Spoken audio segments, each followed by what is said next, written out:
Hi, I'm Dr. Paul Alexander, and I'm the president at Trinity Bible College and Graduate School.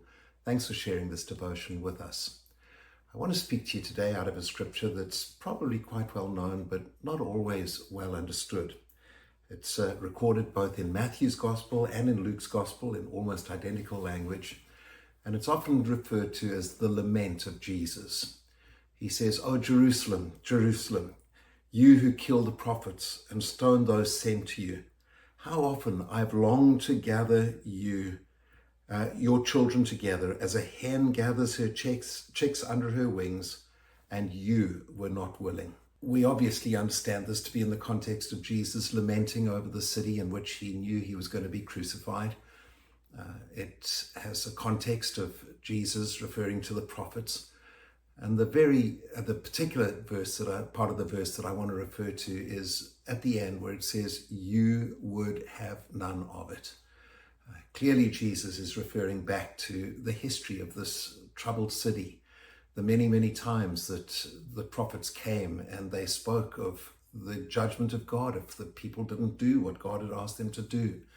The pre-exilic prophets very often would speak about the care of the poor and the needy and the widow and the orphan. And if they did not take care of those parts of the population, then God himself would make them to be poor and needy and to be widowed and orphaned and strangers in a strange land. The post-exilic prophets likewise lamented that they seem to have learned nothing from their history. And now Jesus, as the Son of Man and the Son of God, shares this deep lament. I would not like to receive that kind of lament over my life. There is certainly a very strong desire inside of my life that I would never hear the words of Jesus, even remotely saying, "You would have none of that. You weren't up for that. You weren't included. You weren't willing in the day of opportunity." And so taking the context of the chapter and of this particular verse, there are three things that I think we need to be very determined to do in order to avoid the lament of Jesus over our lives like he did over Jerusalem. Here's the first one. I do believe that we need to attempt constantly and honestly to understand our history, the journey of our lives to this point in time, what caused what took place, what kind of sort of historical DNA is there in both our church lives and our personal lives.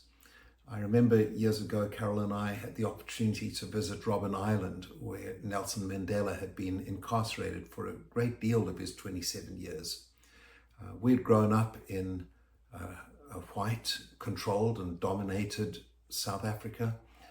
In some ways, we were sheltered from the realities, but I remember on a beautiful day crossing Table Bay, arriving at the prison on the island, and then bit by bit going through that horrible place, eventually standing in Mandela's cell, recognizing how the cold southern winds would have blown so easily into that dank and dark place. It was a deconstruction. It was a painful and real assessment of our own journey, of the kind of information that we'd been fed, of the information that had so shaped our own worldview. It cut us to the core. It hurt us deeply. We were emotionally overcome. And it caused us to start a journey that in multiple ways, including now in our own MA Global Theology program that we offer at Trinity, to reassess the history of lives, people, nations, and even our own families. Just honestly, transparently knowing what has brought us to this point in time, whether it's an organization or a church or your own life, is a really important part of avoiding the lament of Jesus, of us being able to honestly assess our lives in the light of history. Here's the second one that I think is very self-apparent from the text, and that is to determine at every opportunity to confront injustice.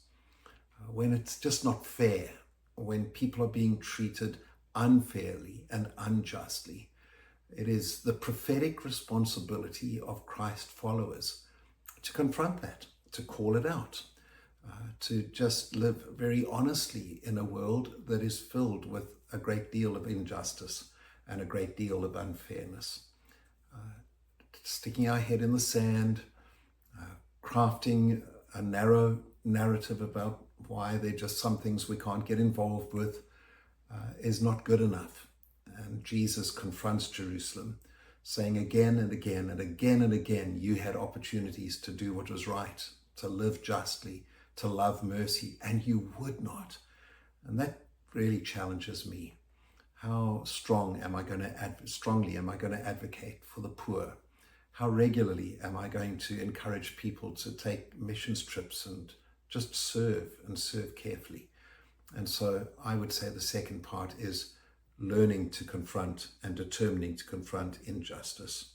I've got one last little point. If I were to understand this text and apply it, I would say it really involves an ability or a determination to reconcile what we believe with who we are. Bring into congruence, bring into confluence our belief system, our understanding of the Bible, and then our actions, our attitudes, our lives.